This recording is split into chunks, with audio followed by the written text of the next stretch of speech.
Muy buenas noches, amados estudiantes. Vamos a continuar la explicación de la semana. Y decíamos que negocio tiene una acepción que estamos utilizando.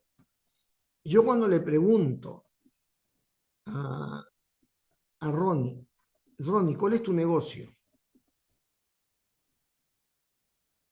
Él me debía responder, ¿cómo me debía responder Ronnie? ¿Cuál es tu negocio?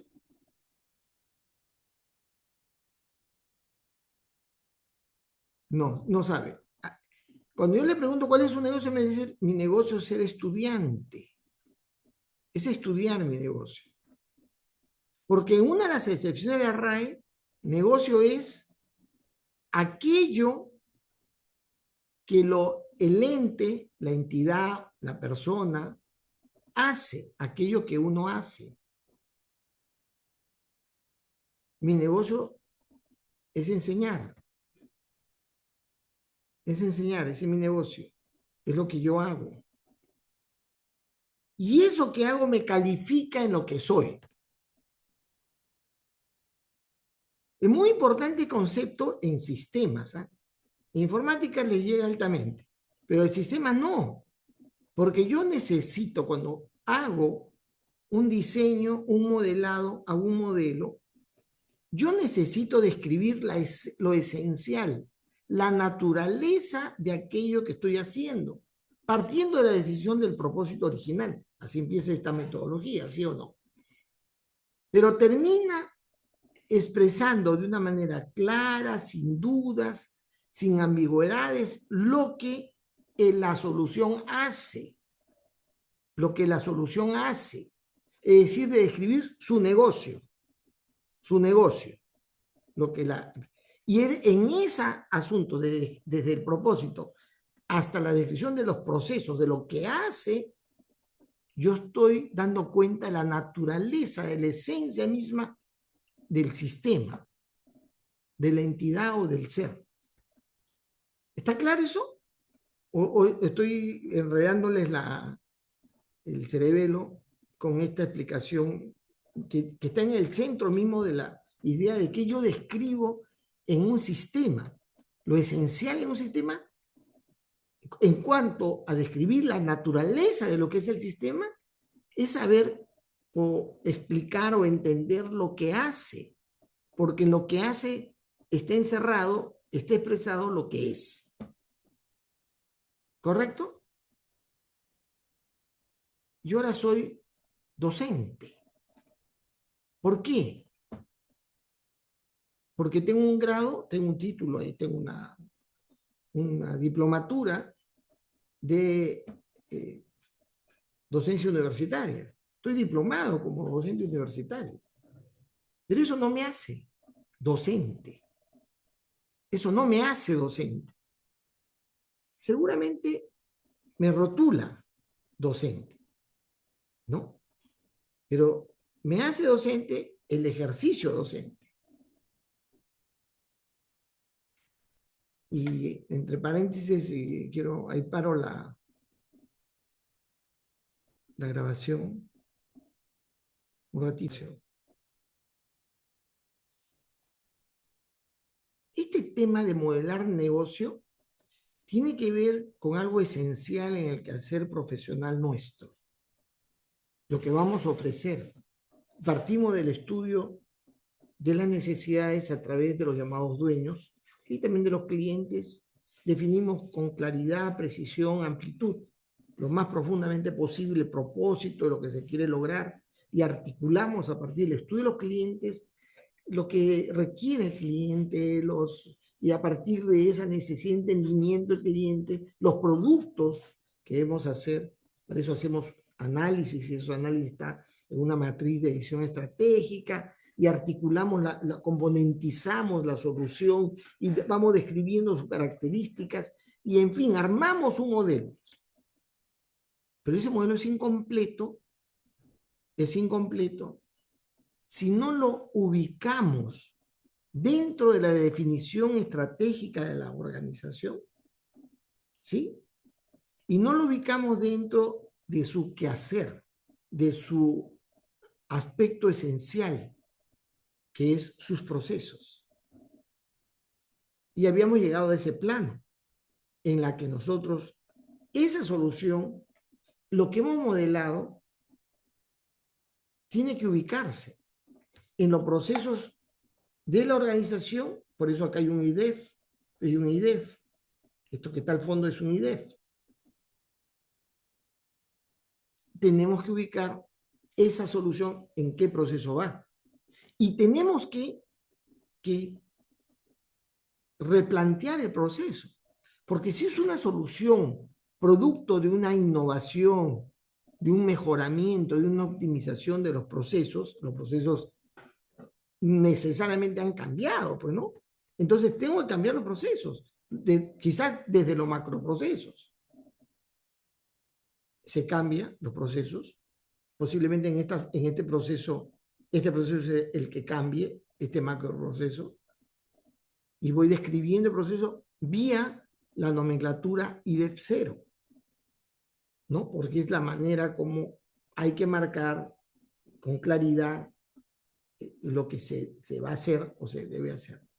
Y lo incorporamos en esa nueva forma de hacer lo que hace la organización bajo este componente que hemos diseñado. Y para explicar lo que hay que construir, desagregamos los procesos en subprocesos y en actividades. Y utilizamos para eso la nomenclatura IDEF, no, la nomenclatura BPMN, ¿no? Esa nomenclatura que permite describir de una manera más detallada las actividades, con la lógica que corresponde a los aspectos que van a tener que activarse con nuestra solución, insertado lógicamente en los procesos de la organización. Y dijimos que dentro de ese marco existe la necesidad de tener claridad, de dejar en claro aquellos procesos que no son tan simples, que son complejos.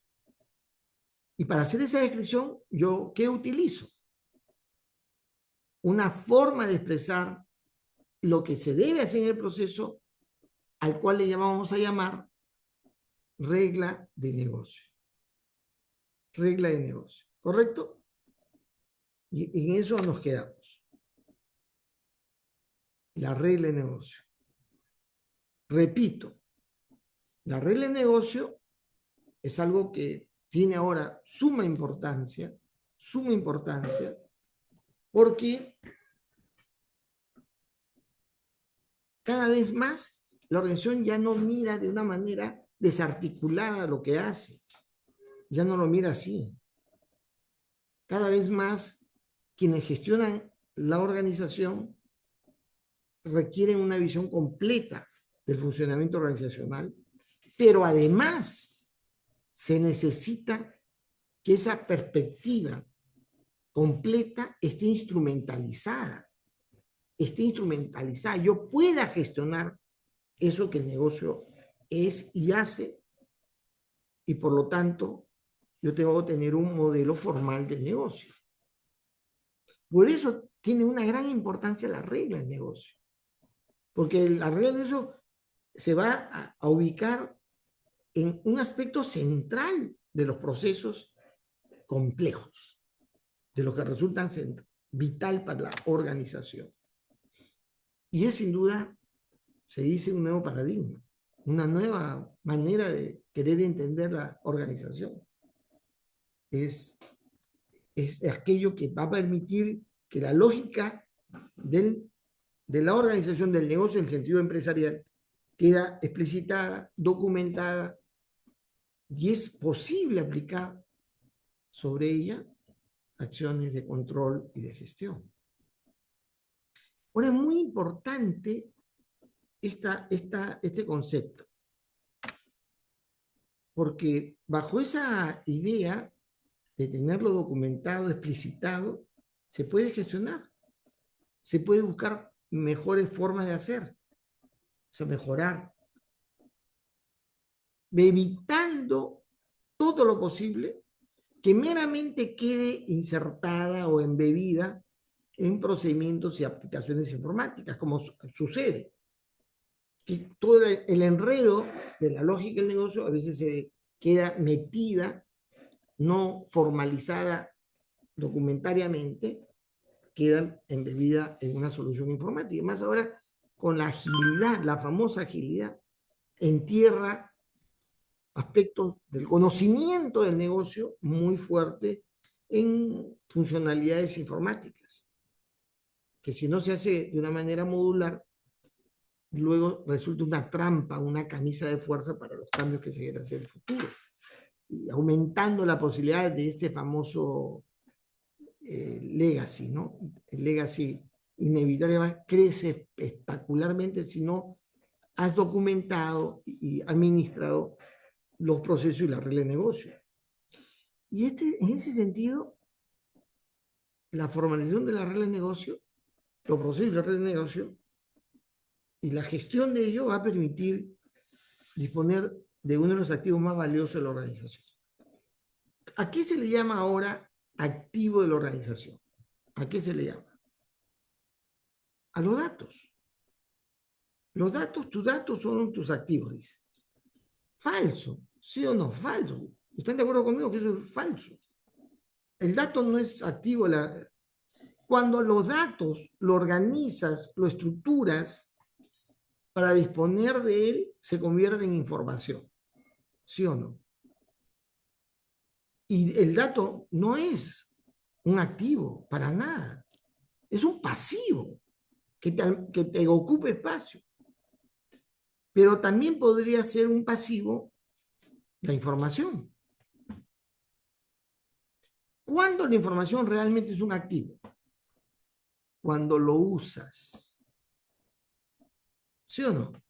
Cuando lo usas para tomar decisiones. Porque también igual, tú procesas, organizas los datos si tienes información y nadie lo usa.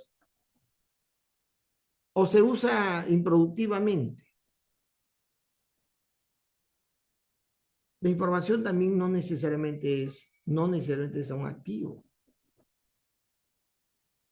El activo es activo cuando se convierte la información en conocimiento. Porque ¿qué cosa es el conocimiento? ¿Qué es el conocimiento, Ron?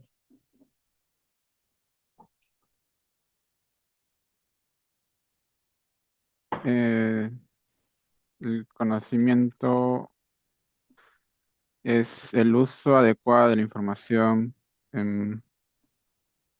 sea, un tipo de información, ¿no? En beneficio de algún tipo de fin. Correcto. Conocimiento es el uso de la información en forma útil, o sea, que le dé valor a la organización. Eso es conocimiento. Es cuando tú usas la información para tomar una decisión o para actuar, ¿no? De una manera apropiada. Eso es conocimiento.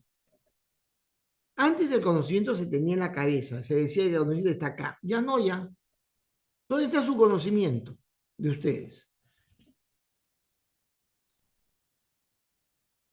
Está en YouTube, en las grabaciones que estamos teniendo. Cuando ustedes necesitan hacer algo y recuerdan, yo lo vi en ingeniería empresarial, van a ir al video, ¿sí o no? Van a ir al video. Ahí está ahí se encuentra su conocimiento, pero va a ser conocimiento en la medida que eso lo utilicen, logrando obtener un valor. ¿Está bien? Pero ojo, hoy en día no basta solamente tener conocimiento, o sea, información útil para la toma de decisiones y para la actuación, sino además ese conocimiento debe producir inteligencia. ¿Sí o no? Ya no es, el activo no está por el tema solamente de tener la capacidad de acceder a una información y tomar una decisión buena, sino elevar eso a la capacidad de actuar asertivamente de una manera, digamos, viable en la realidad actual y futura. Eso es ser inteligente, ¿sí o no? Si tú tienes esa capacidad, esa es tu activo. Porque tú puedes tomar unas buenas decisiones, pero puedes desaparecer de la noche a la mañana.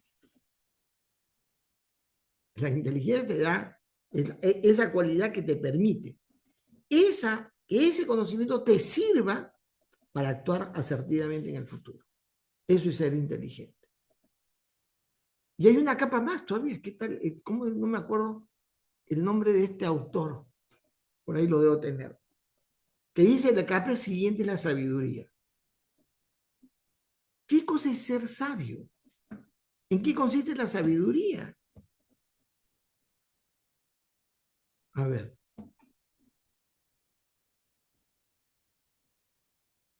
es muy importante. Esta categoría, antes yo no le da importancia, pero no, sí tiene mucha importancia. Porque tener datos no es nada del otro mundo y es un pasivo en realidad. Información, está bien, bacán, pero puede ser también otro pasivo. Yo necesito conocimiento. Es decir, esa información, pero conectada a toma de decisiones. Pero además, esa toma de decisiones te debe llevar a una articulación sostenible y que te dé prosperidad en el futuro, ¿sí o no? Pero además, tienes que ser sabio. La organización tiene que alcanzar un alto nivel de sabiduría. Viene el saber, ¿no? El saber, pero a ver, ¿qué cosa es ser? ¿Cómo definir usted la sabiduría? A ver, Joseph, inténtalo. Podría ser mm, no volver a cometer errores del pasado. Ya, eso más inteligencia. Pero no, no. La sabiduría surge por el hecho de que yo, habiendo sabido actuar en forma inteligente, he aprendido con ello. Que deduce lo que tú dices, ¿no? Pero sin embargo es más que eso, mucho más que eso. Es decir, tú puedes actuar inteligentemente, ¿correcto?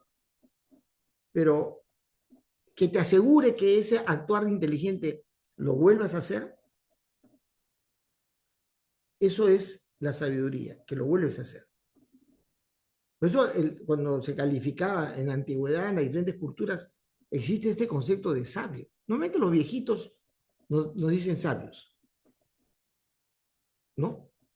Pero ustedes saben que, bueno, yo ya les he contado que yo soy estudioso, me encanta leer la Biblia, me encanta.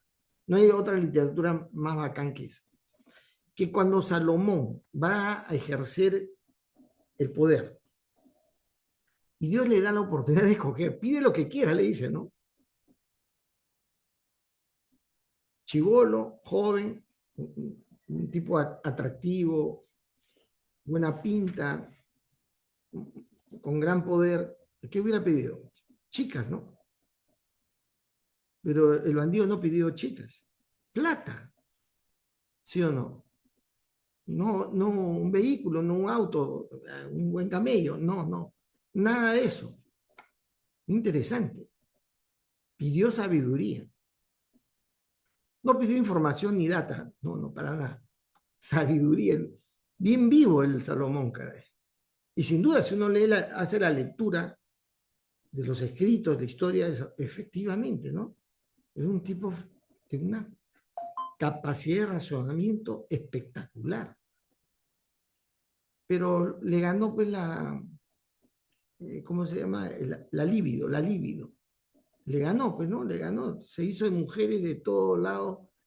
O sea, por ser un tipo, pues, como era, sabía que la clave estaba en el saber, en la sabiduría. Y uno de los aspectos importantes cuando yo hago y formalizo y administro, gestiono mis procesos y mis reglas de negocio, es que yo voy construyendo algo muy valioso, ¿no? El aprender de los actos de inteligencia organizacional, de aquello que me ha llevado al éxito. Y se sostiene pues se llama un capital estructural, es cuando se habla de capital, ¿no? Relacional, estructural, capital humano. En el capital estructural está esto es parte del capital estructural, tu definición y gestión de procesos y de negocios. Cuando yo les he mencionado que saliendo de la universidad, ustedes deben asegurarse, complementar sus estudios tanto con el inglés, con la gestión de proyectos, como la gestión de procesos. Y en ello ustedes van a ver que el tema de reglas de negocio, hoy día hasta motores de reglas de negocio hay. O sea, el soporte tecnológico que hay ya no puede ser menos sin motores de regla de negocio, o sea, o con motores de regla de negocio, eso es lo que, ya, y sobre motores de regla de negocio están los motores de base de hechos, la lógica de comportamiento, de la inteligencia artificial, sobre regla de negocio, ojo, ¿ah? Porque ahora la red de negocio ya tú la puedes formalizar, pero ahora los mecanismos que están, los instrumentos que están dados, está generando el almacenamiento automático con deducciones automáticas también de la regla de negocio. Es sumamente interesante. Incluso creando nuevas reglas. Bueno, la regla de negocio entonces es un componente fundamental del conocimiento organizacional, procesos y reglas de negocio. Permite derivar las especificaciones y requerimientos sin que tengamos el menor temor de que no nos van a entender. ¿Pero por qué razón? Porque existe una ciencia semiótica para formularlas. Joseph. Sí, tenía una consulta. ¿Una regla de negocio puede ser formulada o propuesta por cualquier miembro de un equipo de trabajo o solamente quizás por los dueños del negocio? Ya que es muy buena pregunta. Es que la regla de negocio no nace de digamos, la espontaneidad. Es la estructuración racional, bien pensada, de la manera como el negocio debe hacer las cosas. Puede ir construyéndose de una manera progresiva y articulándose en el tiempo, por experiencia, por la mejor ajustes en el buen quehacer, como puede ser una política y una definición establecida desde la dirección de la organización. Es algo que se establece como algo que así hay que hacerlo. Las reglas de negocio que yo he trabajado en la SUNAT son normativas. La norma lo establece. No es que a alguien se le ocurre cómo vas a pagar el impuesto, cómo te vas a exonerar, no se le ocurre a nadie. Sean dadas por las normas. Es decir, la inteligencia, entre comillas, inteligencia política y de gestión económica del país son las que han ido construyendo esas reglas. IGB, ¿no? ¿Cómo es? 16 y 2%, ¿no? 16, probablemente el impuesto al valor agregado y 2% ¿cómo le llaman esto? Al impuesto municipal, ¿no? Es un impuesto municipal. Entonces, eso ha estado establecido y ha permitido cubrir la base importante para el tema de la gestión municipal. Ahora lo quieren cambiar. Hay toda una discusión con Lizardo Hernández, estamos que discutimos que si conviene o no conviene.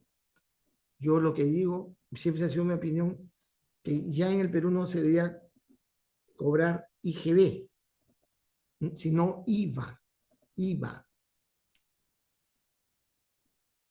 Porque al cobrar IGB deberíamos haber aplicado esa regla de manera distinta.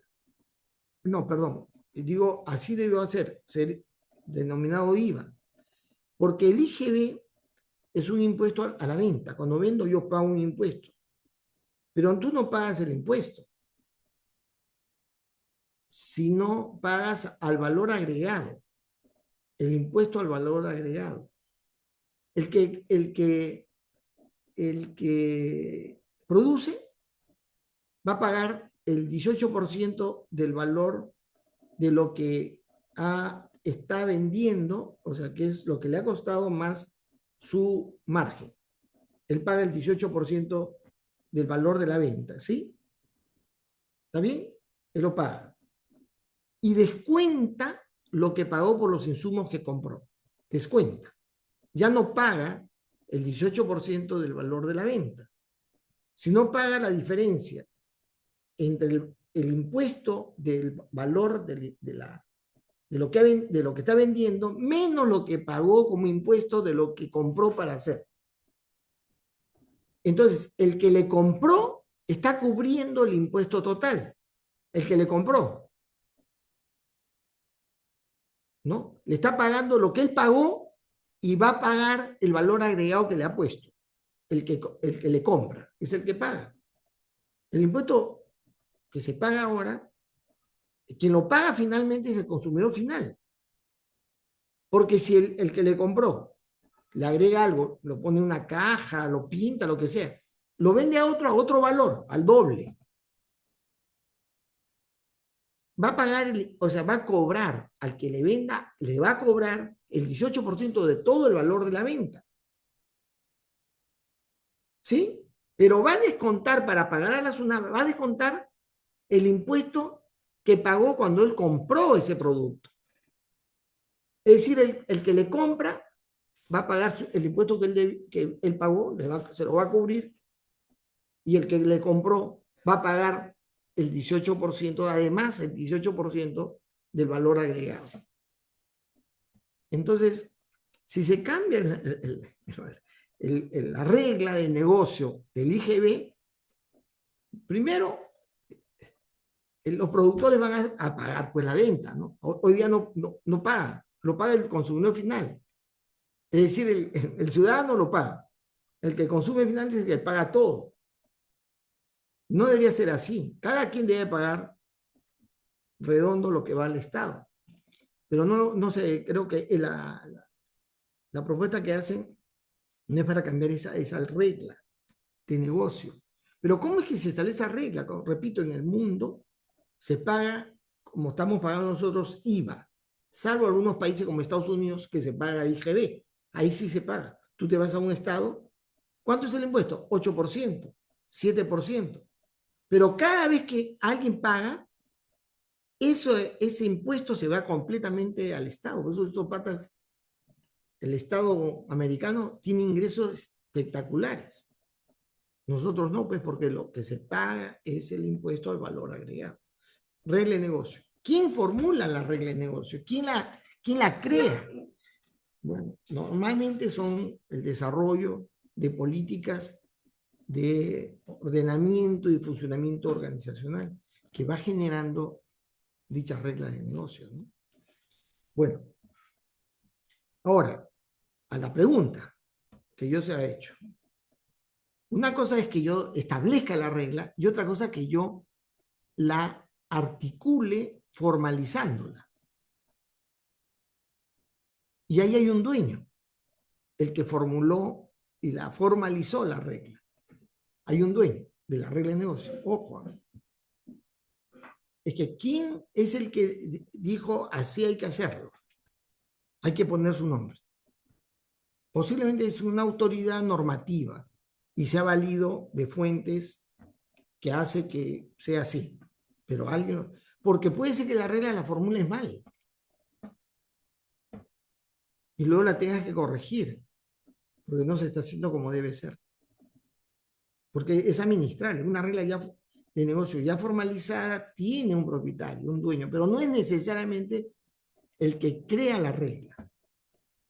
¿Ya? No necesariamente. Puede ser.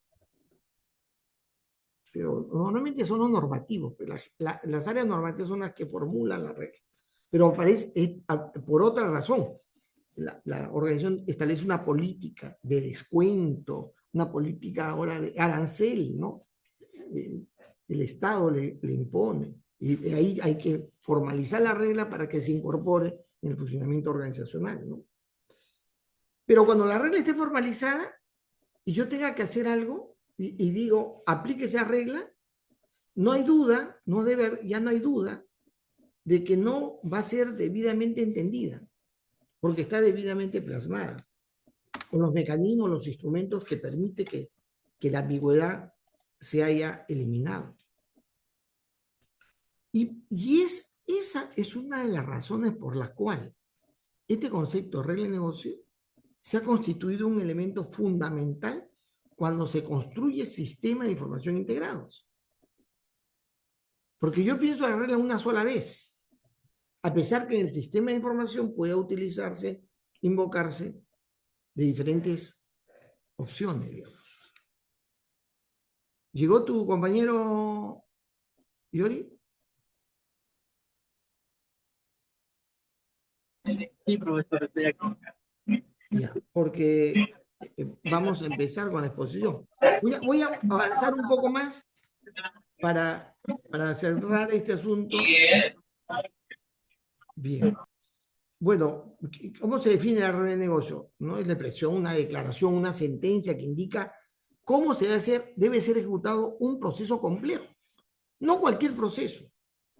Los ejemplos que yo doy son ejemplos simples, por si acaso. No aplica la complejidad, pero voy a dar ejemplos, pero simples. Solamente para entender qué cosa quiere decir lo que se está explicando, ¿no? Y digamos, ojo, que siempre la regla de negocio es un componente no atomizado del modelo de negocio, ¿eh? El modelo de negocio incorpora, tiene insertado esas reglas, ¿no? Y la idea es que precisar, delimitar los procesos en forma inteligible, o sea, muy entendible, con una inteligencia básica, ¿no? Y van a componer finalmente el marco general de funcionamiento organizacional. Es la manera única y explícita de cómo debe funcionar el negocio para poder controlarlo, digamos, asegurarnos que se esté haciendo la cosa como debe ser, ¿no? En lo más esencial.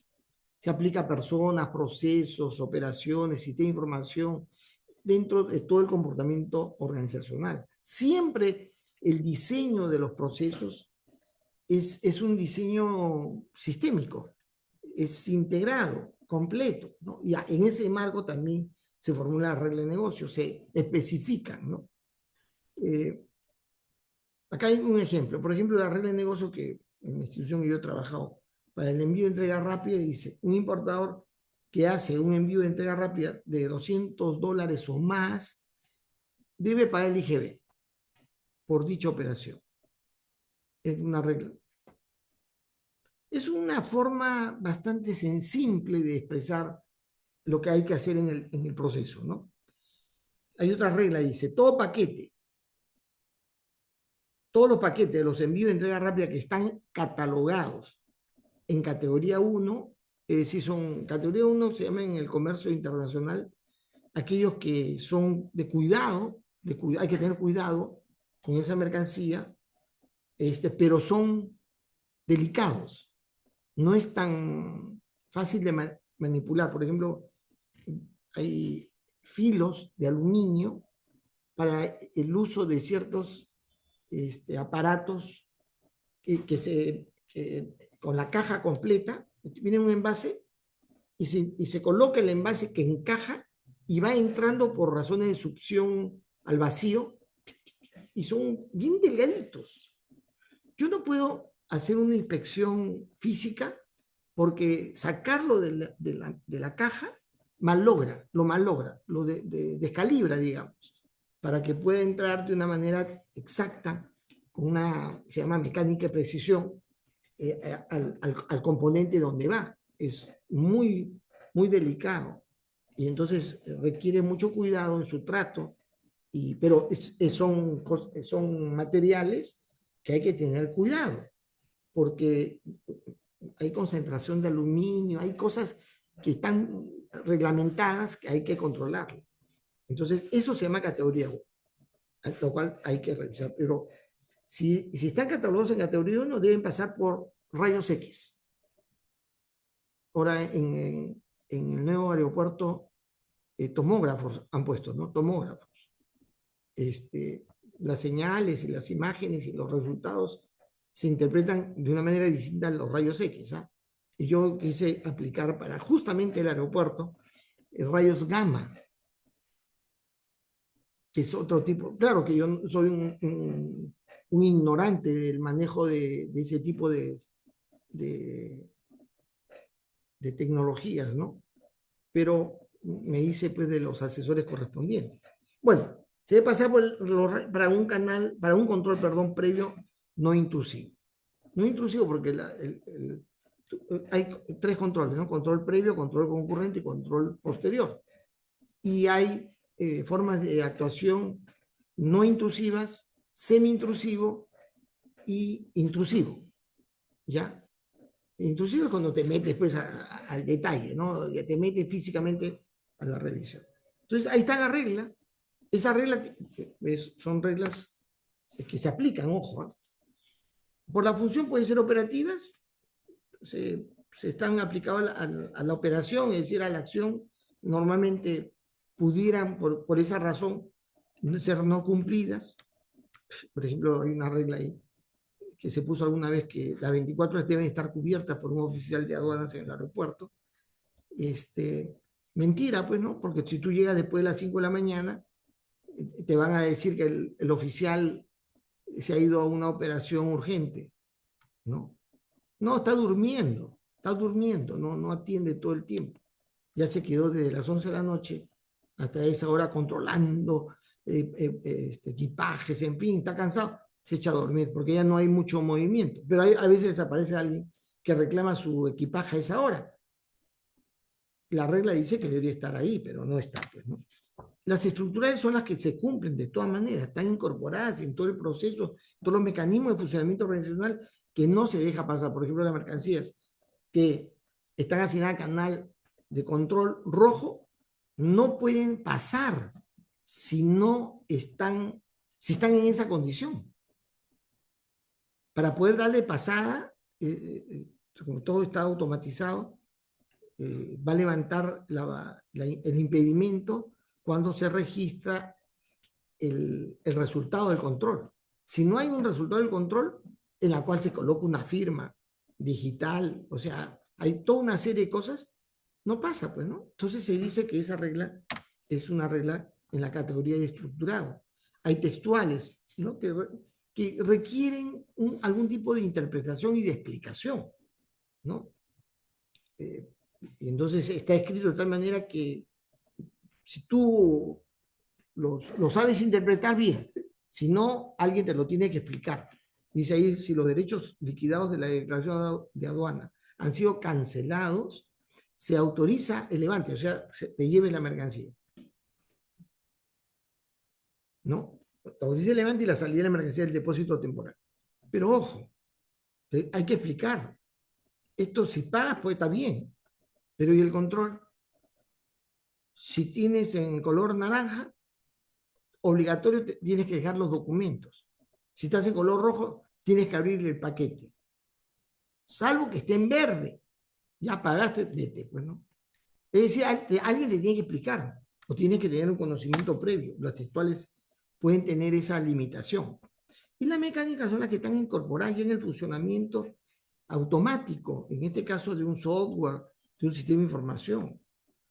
Entonces, por ejemplo, toda mercancía que se declara, la información que dice esta mercancía sea nacionalizada con una operación definitiva de 5 toneladas, se verifica automáticamente de que sean 5 toneladas lo que llegaron con el barco, o más. Porque si llegó con el barco 3 toneladas, tú no puedes nacionalizar 5. esas que están mecanizadas, que no necesitan intervención de personas, va a ser rechazada, no va a ser posible ejecutarla. Ni cuando era el control manual, ni cuando es ahora de control automático. Y acá nos referimos a la manera como se va abordando la regla de negocio, ¿no? Y se habla de simples porque es muy directo, ¿no? Si un despacho anticipado no se verifica, dice, si es un despacho, perdón, si es un despacho anticipado, no se verifica el manifiesto. ¿Qué significa eso? Que cuando llega una declaración nacionalizando un producto que todavía no ha entrado al puerto, no puede verificarse el manifiesto del transportista. Entonces no se hace eso. Es bien, las simples son así. Las complejas unen niveles de expresiones simples y estas, digamos, reglas simples son siempre expresiones binarias condicionales. Si sucede esto, hagas esto, ¿no? Pero las llamadas reglas más complejas que formulan o completan una lógica procedural encadena varias proposiciones simples. Si la mercancía es perecible, se debe verificar si existe un documento resolutivo asociado a la ventanilla única y si no es así, se verifica si tiene una solicitud única que está activada. De ser así, se procede a numerar. Es una secuencia condicional, lógica, simple, binaria, ¿no? Y así se arma la lógica procedural. La mayoría de reglas de negocios tiene esta forma, pero hay otros que son más complejos. Son algoritmos complejos, ¿no? Si el importador se encuentra en la tabla de riesgoso y la partida declarada o las adyacentes están sujetas a restricción, asignarla al canal naranja. Si es que el monto no supera el máximo, de otra manera, hay que asignarlo al canal rojo. Es decir, las reglas, normalmente las que se van a la formalización de la regla, son estas las que son algoritmos complejos o procedurales. En algunos casos los algoritmos complejos los formulan los técnicos especialistas en la materia, no el analista, menos el programador. Las reglas de negocio se construyen en lenguaje natural y estructurado. Utiliza expresiones tautológicas o lógicas o booleanas, ¿no? ¿Cómo se diría? Cuya resolución es binaria, mejor dicho, su resultado es simplemente verdadero o falso, sí o no. Construyendo de esa manera lo que es una lógica proposicional, una expresión clara y lógicamente entendible, utilizando para ello una terminología básica que parte de los elementos fundamentales de lo que es conocido como la ciencia o el análisis semiótico. ¿Qué cosa es la ciencia semiótica o el análisis semiótico? Es la manera como tú expresas en forma clara una idea que se te entiende de una manera directa, obvia, sencilla, ¿no? Si esto sucede, hagas esto. Si no, haced esto otro. Simple. Lenguaje natural. Ahora, el lenguaje natural es aquel lenguaje que no cabe, digamos, ambigüedades o doble significado o múltiples interpretaciones. No es como el lenguaje coloquial. El lenguaje coloquial puede expresar diferentes cosas. La misma expresión puede entenderse de diferentes maneras dependiendo del contexto, la forma como se dé, ¿no? El lenguaje natural es un lenguaje limitado, lógicamente, por esa razón su precisión, lo que da precisión y claridad, y se evita las ambigüedades y se utiliza principalmente para el desarrollo de algoritmos que pueden pasar fácilmente a un lenguaje de programación, a una computadora. Y hay toda una ciencia semiótica para trabajar la manera como se debe representar una expresión para que sea fácilmente comprensible, entendible, ¿no? El lenguaje natural tiene, pues, varias formas. La forma más simple es la acción. Hacer en el dominio B si se cumple la condición C, a excepción del dominio D. Eso ustedes lo deben ya conocer.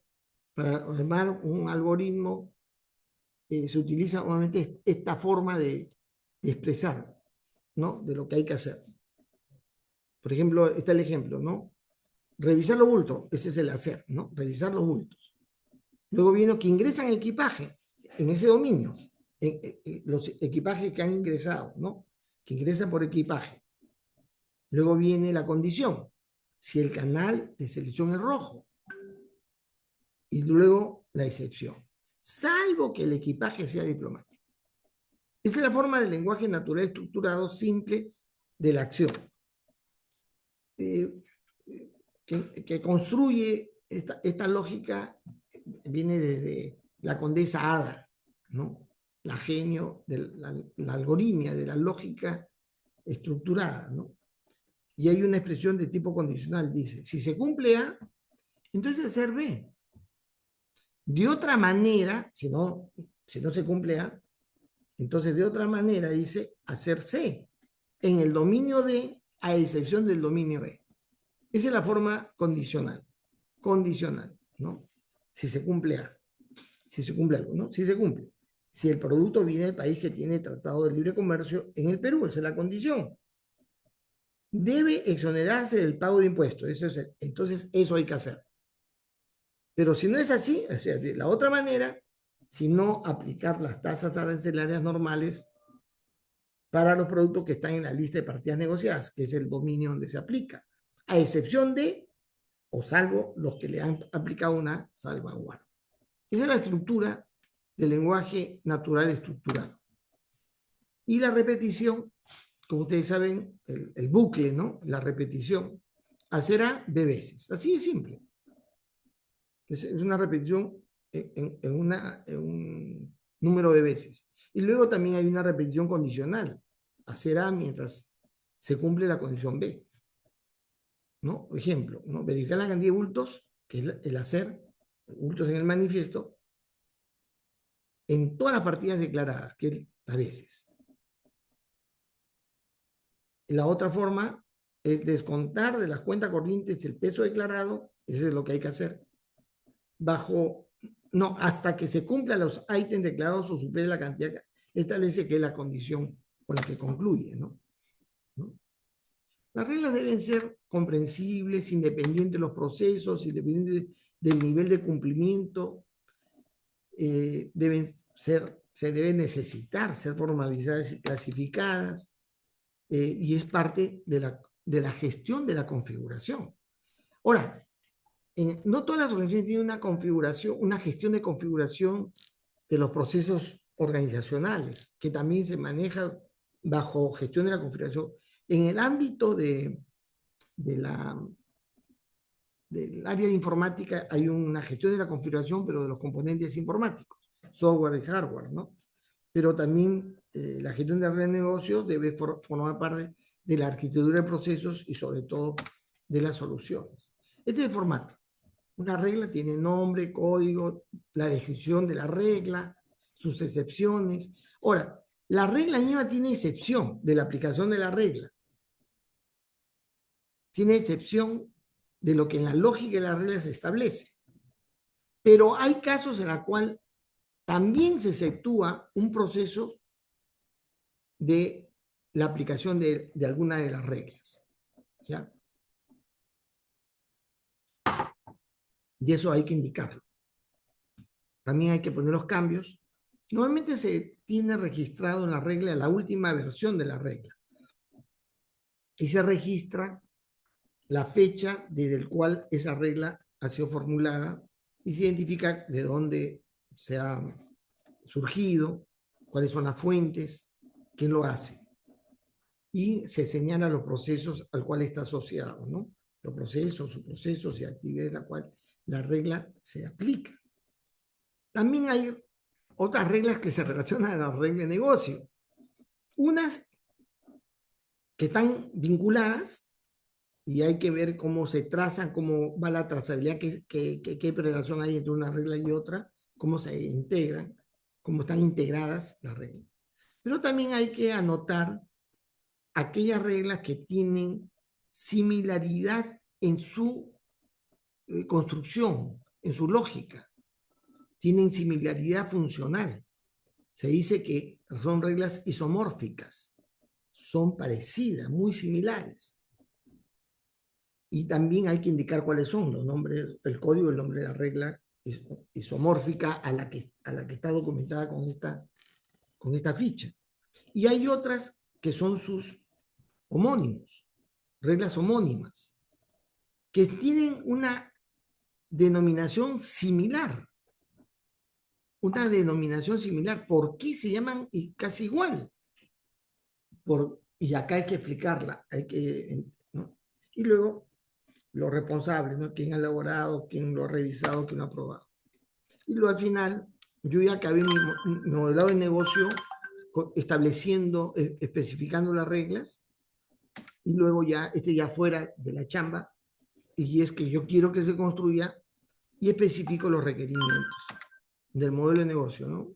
Requiero que construyan componentes informáticos, hago los requerimientos, formulo la ficha de requerimientos para que se formen los procedimientos, los requerimientos logísticos para la implementación de mi solución, los requerimientos tecnológicos, organizacionales, de las capacidades humanas que yo necesito que se desplieguen, se capaciten para que mi solución se lleve adelante.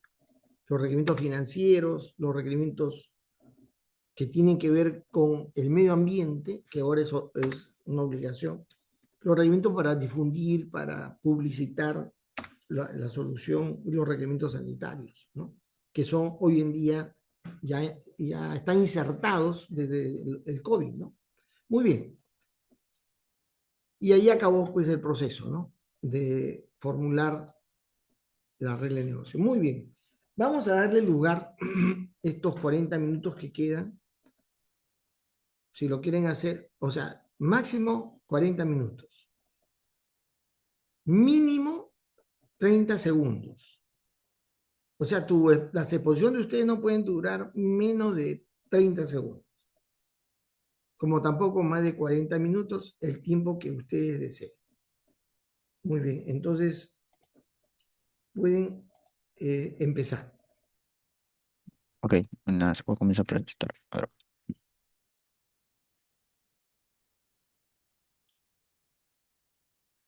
ok. ¿Se visualiza? Sí. Confirmo, por favor. Ok. Buenas noches, profesor, compañeros todos. En esta ocasión vamos a hablar sobre el informe de gestión. Nuestro tema central, bueno, es de negocios emergentes. Está abocado a la empresa Verisur. SAP, ¿ya? El contenido que veremos a continuación, bueno, es la introducción, los objetivos de la gestión, los indicadores de la medición y cada uno de la gestión, tanto el cronograma, cambio, riesgo y mando, ¿no? Primero una pequeña introducción para entender la necesidad de lo que se ha hecho aquí. Primero, el sector que está enfocado en la empresa Verisur está enfocado en el sector de seguridad electrónica. Como ya se mencionó, es un negocio emergente y actualmente pues está ganando mucho auge por la inseguridad que se existe ya el día a día, ¿no? Entonces, a la medida que está aumentando la demanda, se necesita más monitoreo porque tiene un proceso de monitorear, se podría decir, todos los instrumentos que están aplicados tanto en negocios como en casas, ¿no? Y es por eso que nace la necesidad de tener un control más incisivo y cómo poder apaciguar esa demanda que está existiendo, ¿no? Primero vayamos con la parte de los objetivos de la gestión. Tenemos los cuatro perfiles. Tenemos la parte financiera, clientes, la parte de interna y aprendizaje y crecimiento. Por la parte financiera, pongamos, tenemos la de maximizar la eficiencia en el uso de los recursos del proyecto. Acá se garantiza que los recursos humanos, tecnológicos y, bueno, en el tiempo sean de forma eficiente, ¿no? Tenemos también el control y la optimización del presupuesto, donde aquí, Disculpa que sí, te profesor. interrumpa, Yori, me apena hacerlo, pero me estás explicando lo que contendría el plan de gestión, ¿no? No lo que han hecho. Este es un informe ya de lo realizado, Ujú.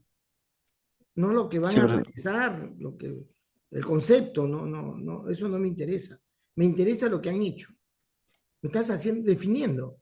Me estás definiendo. No me estás explicando qué han hecho. Ya, en entidad financiera, muéstrame tu cuadro financiero. Ah, ya. En este sentido, a ver, voy a pasar al siguiente. Lo que hicimos fue esto, de la parte de medir, ¿no? La desviación estándar del porcentaje de presupuesto que se va a asignar. Pero eso es un concepto. Eh, Sigue siendo Ujú, concepto. No me estás mostrando lo que ha sucedido. El informe de gestión es lo que se ha hecho.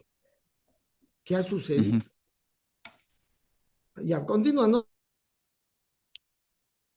Bueno, sí, es muy yo. Disculpen. Bueno, por la parte de aquí bueno, ya aplicando las cuatro perspectivas, acá mostramos el cronograma. Aquí se ha hecho, se podría decir, todas las actividades de lo que se elaboró en el informe. Ahora en los gastos se puede ver, pongamos, y las fechas designadas y con el porcentaje de avance y los tiempos establecidos que se tenían que entregar los entregables, ¿no? De ahí tenemos la parte de los indicadores de medición, que ya se mencionó, que era más que todo un semáforo para poder nosotros indicar si la actividad pues está llegada a la meta o no, ¿no? Aquí unos relevantes, pongamos, podría ser el número de competiciones, que es la parte de desarrollo de competencias que deberían tener los asignados al proyecto, y bueno, simplemente eso. Aquí lo que voy a rescatar es más que todo lo que pasó acá en la gestión de cambios.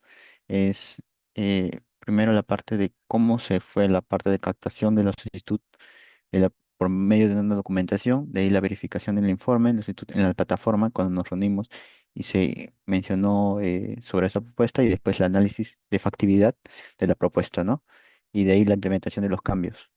Aquí, en la parte inferior derecha, fue uno de lo que nos pasó, para ser específico, el 28 de abril del presente año, que fue una reunión que tuvimos con el profesor, el doctor Llanos, donde nos brindó, se por eso, un feedback a fin de clases en la plataforma Zoom. Entonces, aquí se mostró la parte de una debilidad que nosotros teníamos en la parte de sustentación de las alternativas que habíamos escogido.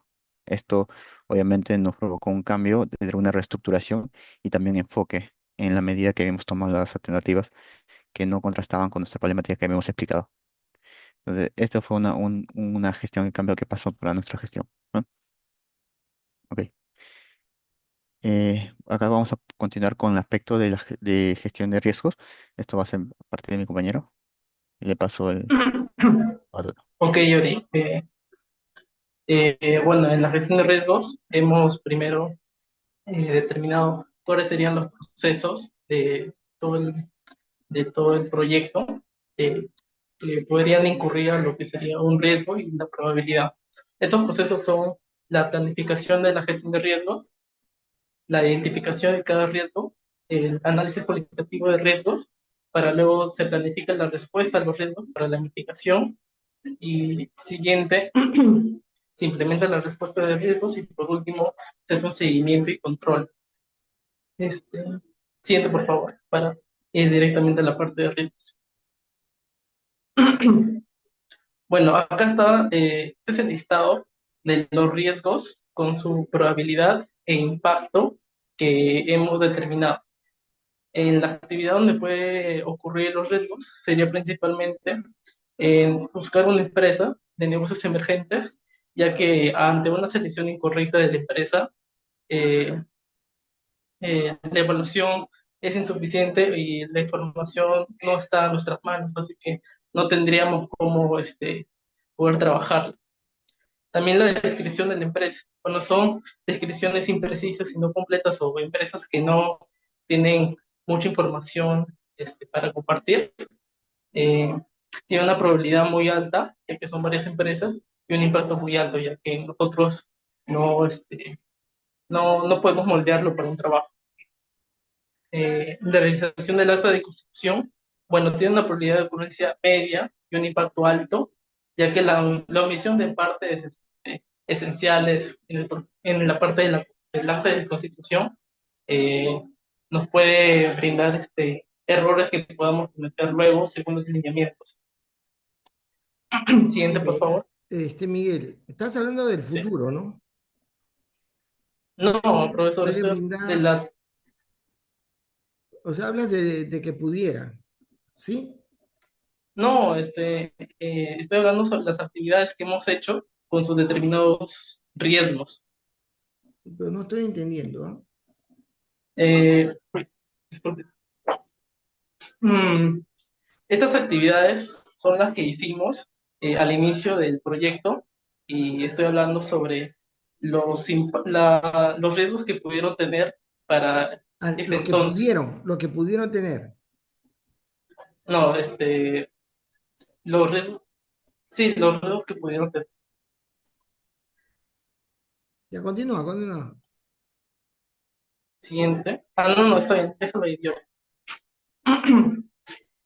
Eh, bueno, otro riesgo muy importante es la de ver qué aspectos del proyecto podrían ayudar a la empresa, ya que la evaluación parcial o sesgada y no considerar varios beneficios potenciales nos puede llevar a decisiones que, no, bueno, no serían óptimas ni buenas. Y otro riesgo que podría incurrir en las en las actividades sería identificar el entorno y stakeholders, ya que la omisión de partes interesadas y, ¿cómo se llama?, nos daría una falta de comprensión sobre el entorno de la empresa y también la parte interna. Siguiente, por favor. Bueno, acá este es un listado de los riesgos que ya he descrito, junto con sus acciones correctivas y sus acciones preventivas. Bueno, lo más importante es acá a destacar sería la descripción de descripciones inadecuadas que reflejan la realidad operativa y para esto, para evitar este riesgo, tendríamos que asegurar que las descripciones sean revisadas y validadas por el experto de campo. Una acción preventiva para este sería revisar las descripciones con expertos y realizar ajustes para reflejar con precisión la realidad operativa. Otro riesgo muy importante, bueno, sus acciones correctivas y preventivas sería la omisión de partes interesadas, ya que eh, nos daría una falta de comprensión, como lo dije en la anterior imagen. Sus actividades correctivas sería el de identificar y comprometer a todas las partes interesadas clave desde el principio. Una preventiva sería involucrar a las partes interesadas omitidas y proporcionar la información necesaria para obtener su apoyo y mitigar la resistencia. Siguiente, por favor. Bueno, acá tenemos nuestro cuadro de mando. Eh, tenemos nuestros objetivos estratégicos que pusimos en la parte de objetivos con indicadores. Acá tenemos nuestras metas por cada objetivo y nuestro grado de avance. En este caso, cabe resaltar de que mantener una comunicación constante y efectiva con los stakeholders, y en este caso también nosotros, tiene un grado de avance muy importante, ya que los entregables y los informes deben ser revisados por los involucrados. Aquí hemos hecho una clasificación semáforo, rojo, amarillo, verde, específicamente para ese objetivo estratégico. Rojo es insuficiente, amarillo es parcial y verde es completa. Siguiente, por favor. Como gestión de las comunicaciones, hemos usado más que nada tres plataformas, que sería Google Meet. Siguiente, por favor. Google Meet, Drive y WhatsApp, para comunicarnos con Carlos. Carlos era nuestro insider que nos daba información y nos orientaba acerca de la empresa Verisure. Lo contactamos vía LinkedIn, pero mayormente nos comunicábamos con él por WhatsApp y había información que nos compartía por Drive. Y mayormente la comunicación abierta era por Google Meet. Siguiente, por favor. Bueno, para el cuadro de gestión de recursos, acá tenemos todas las actividades desde el inicio del proyecto, las asignaciones a cada integrante del grupo y la fecha de inicio-fin. Estos entregables fueron, bueno, estas actividades tuvieron fecha de inicio síncrono al inicio del curso, según sean los entregables, y, y en la fecha fin tenemos, bueno, los días hasta el plazo máximo, no, los días exactos donde entregamos cada entregable. Siguiente, por favor.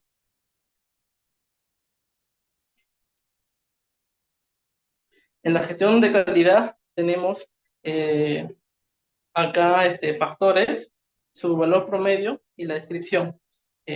Por ejemplo, el grado de retrabajo, el valor de medio de calidad, promedio de calidad sería de 9/10.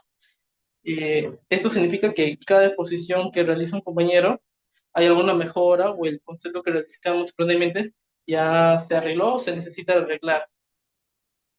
En satisfacción al cliente, el valor promedio sería 6/10, ya que se refiere que si la empresa le gusta el proyecto, en nuestro caso la empresa estaba en duda y no, bueno, teníamos que contemplar algunas cosas que Carlos nos proporcionaría. En eficacia de acciones correctivas, tenemos 5/10, ya que en las segundas oportunidades colocamos las observaciones del profesor, pero no fueron suficientes. El tiempo de realización de las entregables fueron cada 3 días. Eh, Nos comunicábamos ya en fechas establecidas y se tomaba casi todas las horas libres de la semana para poder avanzar. Entre el índice de conformidad fue un 4/10, que se refiere a que si los entregables son del agrado del profesor, y el número de revisiones internas fueron 2, ya que se refiere a la revisión que se da como grupo en busca de errores. Siguiente, por favor. Bueno, las lecciones aprendidas principalmente fue la de eh, planificación prospectiva para la fase del proyecto. Fue negativa debido a que la falta de conocimiento del tema ocasionó quiz, ocasionó problemas para planificar la estructura de los entregables futuros y también el aprendizaje sobre el modelamiento de soluciones.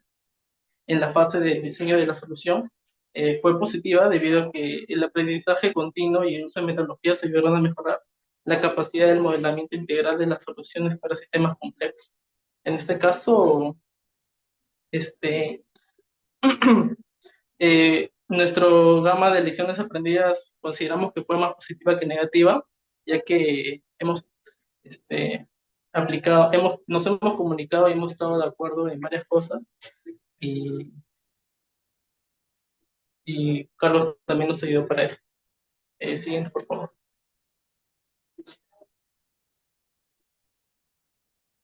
Eso Eso sería sería todo, todo, ¿verdad? ¿no? Ujú.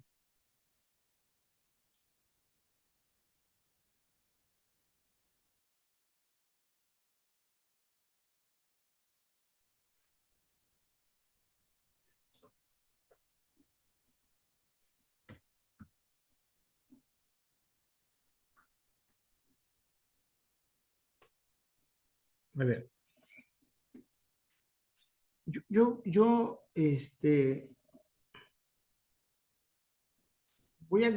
voy a primero escuchar al otro grupo.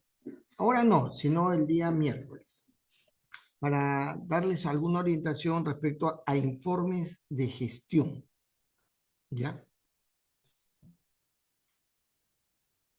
Quizá valga la pena, ya no sé si lo tengo por ahí, porque cambió de equipo y todo eso, darles un alcance de cómo, qué debe contener un informe de gestión final, ¿no? Porque hay informe de gestión intermedio y quizás algo que me falta, no debo olvidarme, es colocar eh, en el cronograma de actividades del curso la presentación del plan de gestión, del plan.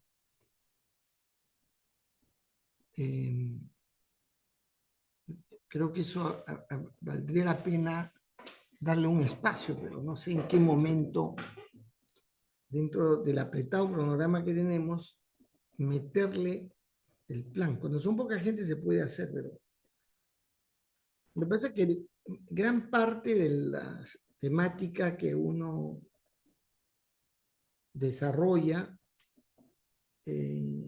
manejando un proyecto va teniendo, digamos,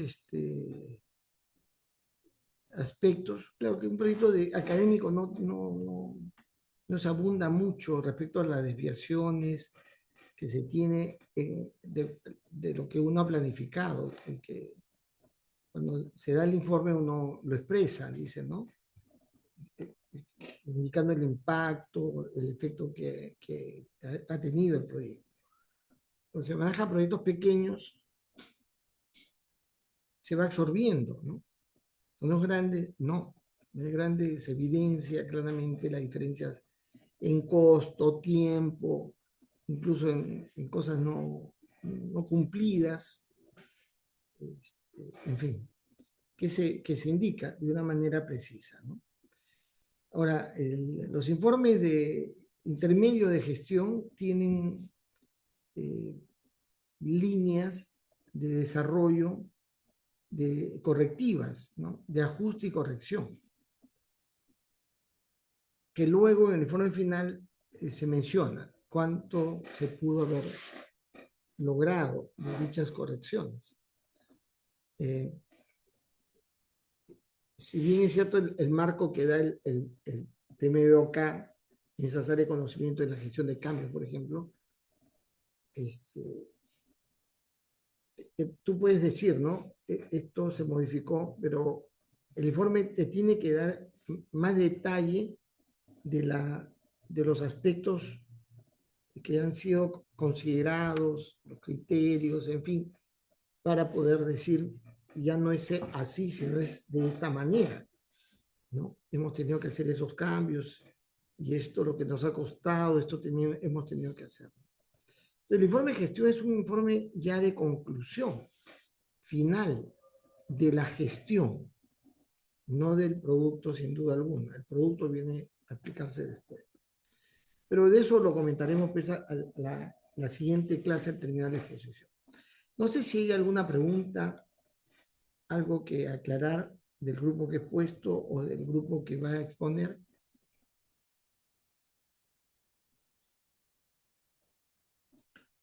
Bueno, si no hay preguntas, yo les pregunto si alguien de ustedes conoce algún directivo del centro de estudiantes.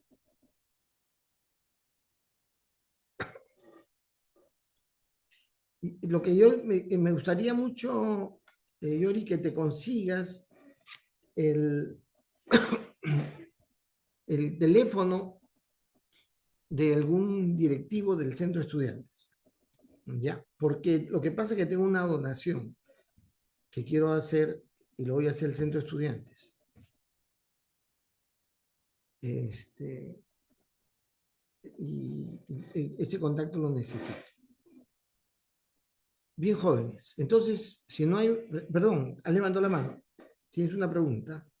No, más que una pregunta, o sea, se refiere a uno miembro ahorita actual de Centro de Estudiantes, ¿verdad? Un ¿O a directivo, poco? el presidente, el Ya. secretario. Sí, sí, tengo hasta Teresa también para si de repente le puede A mandar. ver, mándame para yo mandarles un mensaje diciéndole que tengo una donación si ellos desean. Alguna vez lo he hecho. Ok, He donado ya. microondas, he donado ternos. Ahora tengo ternos para donar. Y no les ofrezco a ustedes, sino al centro de estudiantes para que el centro de estudiantes se haga ¿cómo se dice? La cría con los ternos, ¿no? Bien, bien joven. Entonces nos encontramos el día miércoles. Ya chicos, gracias.